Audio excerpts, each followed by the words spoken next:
semen analysis. Now, how it is collected, that I have already told. When it is sent to the laboratory, first of all, volume is seen. Normal volume should be more than 2 to 5, should be in between 2 to 5 ml per ejaculation. This is the standard normal report, what we expect in the examination. Sperm count, it should be more than 20 millions per ml of ejaculation. In some books it is given it should be more than 120 millions, or fall in between 120 to 160. But this is basic, it should be more than 20 millions per ml. We can consider having a normal sperm count.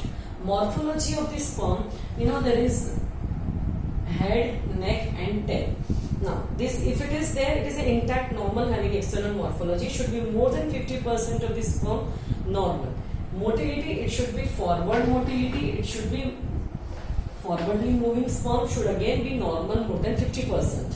Then, if it is less, then there are certain criteria that we will consider later. Fructose, it should be present. If it is absent, then we consider there is absence of either seminal vesicle, or there is some partial ductal obstruction, or it may be both if fructose is absent. Now, what will be the findings?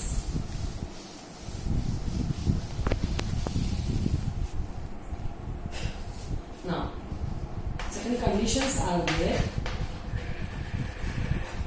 If complete absence, if no ejaculation of semen after the coition, it is called as aspermia. If complete absence of sperm, not at all a sperm, it is called as azoospermia. No sperm in semen, azoospermia. And oligo is a term we consider for finding mild, moderate and severe amount of oligozoospermia, means less quantity of sperm. If it falls between 15 to 20 millions per ml of ejaculation, it is mild oligozoospermia. If it is between 10 to 15, it is moderate amount of oligozoospermia. If it is severe, it is less than, it is between 5 to 10 or less than 10 millions or 5 millions. Again, we can consider as a severe oligozoospermia. If such is the report, then further investigation we will consider. If semen report is normal, then male is withheld and female is investigated. Now, another terminologies are also there. If necrozoospermia, teratozoospermia. If most of the sperms, more than 30% or 40% of the sperm are dead, having no forward motility, they are called as necrozoospermic.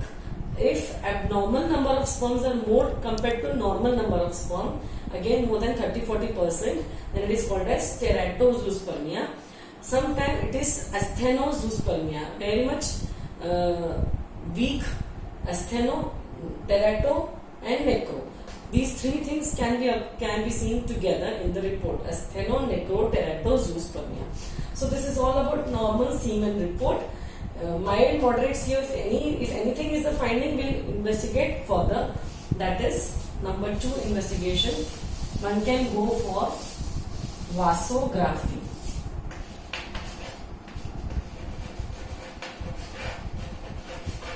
Graphy, it is the visualization of vas deferens. It's a visualization of vas deferens. A dye is injected through the scrotal area into the epididymis and vas deferens. This dye is then completely filled the area, and if it is blocked somewhere, it will show that dye will not enter. So that is done. It's very simple. We have to advise it. So vasography is done to know any blockage somewhere or absence of any tubule. This seminiferous vesicles is also known by come to know by vasography. Third important one is testicular biopsy. If it is again found to be abnormal somewhere, one can go for testicular biopsy. Here 2 mm incision from the tunica albuginea This incision is given over the scrotal skin, and the tissue is avulsed from the tunica albuginea, and it is pierced by tunica albuginea is pierced, and it is taken. Tissue is spread over the slide, whereby it is examined for the maturation of the sperm. Now this is the germinal epithelium, development of the sperm, primary spermatocyte, secondary spermatocyte, and finally mature sperm. So spermatogenesis. So what is the finding? What idea testicular biopsy gives us? First of all, it will show the maturation arrest. Suppose we won't see the germinal epithelium, this layer is absent, means complete absence of germinal layer or primary spermatid, secondary spermatid, or finally main spermatogonia formation, mature spermatogonia. If arrest at anywhere, any process takes place, it also guides about it, as we find no germinal layer or no spermatid formation. Plus, any infections, chronic infections, say tubercular and all, can also be diagnosed by multiple fibrosis and leukocytes phagocytosis process. So, sometime in semen also we come to know about the leukospermia, means multiple amount of WBCs are seen if there is an infection, say tuberculosis or gonorrhea, as we have seen in STD cases, or multiple amount of lymphocytes, that is round cells, that is phagocytosis wale. So chronic infection gives rise to more formation of lymphocytes in the specimen. So lymphocytes will be seen. This is all about the investigation. Semen analysis, vasography, testicular biopsy. Final investigation, if everything, these are not clear, then one can go for karyotyping or chromosomal study, where we can come to know about any Kallmann syndrome or Klinefelter syndrome. These are done by a specialist to know the chromosomal, this pattern, that is XXY or other. So this is all about etiology, investigations and management. Now infertility, both the couple, we should ask them, we should never see one person among the couple. We should interrogate all about the history, their marital status. If female we are talking about, interrogate about her menstrual history, family history of any disease, past history, then contraceptive history. After taking all history, we have to do her complete examination, local, systemic, as well as physical general examination. If we get any disorder by examination, if we have any doubt, then we can ask her what investigation we have studied. Similarly, male is also interrogated for any, just now we have seen etiology, we have to rule out one by one if any etiologies there are related to occupation, any habits, past history of his marriage and all this secret vices and all. And finally, male is to be examined completely by sending him to the urologist or surgeon for genital examination for hernia, hydrocele, varicocele. So we get the confirmed diagnosis and we can do further treatment. Now investigation itself is helpful for managing the case, and every investigation, like we have seen in female, dilatation and curettage, it was olden concept. Once the uterus inner lining is curated, then healthy endometrium is growing and it may help for fertility, and hopefully in the next 2 to 3 cycles woman gets conceived. So every investigation itself is a step of management in infertility.